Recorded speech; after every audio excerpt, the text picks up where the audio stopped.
আসসালামু আলাইকুম বন্ধুরা, আজকে আমি রান্না করব কাঁকরোল। এখানে আমি কাঁকরোল কেটে নিয়েছি আর কিছু আলু কেটে নিয়েছি, আর এখানে পেঁয়াজ কাঁচামরিচ কেটে নিয়েছি। পেঁয়াজগুলো কাঁকরোলের মতো করেই চাক চাক করে কেটে নিয়েছি। বন্ধুরা, এখন আমি রান্নায় চলে যাব, তাহলে সবাই প্রথম থেকে শেষ পর্যন্ত পুরো ভিডিওটা দেখে নিও, আর সবাই আমাকে সাপোর্ট করো, সবাই আমার পাশে থেকে। বন্ধুরা, চুলায় কড়াই বসিয়ে দিছি, এখন আমি তেল দিয়ে দেবো। 2টা শুকনো মরিচ দিয়ে দিলাম, আলু আর কাঁকরোল দিয়ে দিলাম, পেঁয়াজ কাঁচামরিচ দিয়ে দিলাম, পরিমাণ মতো লবণ দিয়ে দিলাম। এখন আমি সুন্দর করে ভাজি করব।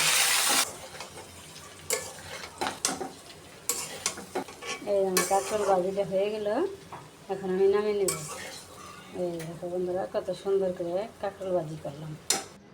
দেখো তো বন্ধুরা, আমার কাঁকরোল ভাজিটা কেমন হইলো। বন্ধুরা, যদি একটু ভালো লাগে একটা লাইক করে দিবে। সবাই ভালো থাকবে, সুস্থ থাকবে। আল্লাহ হাফেজ।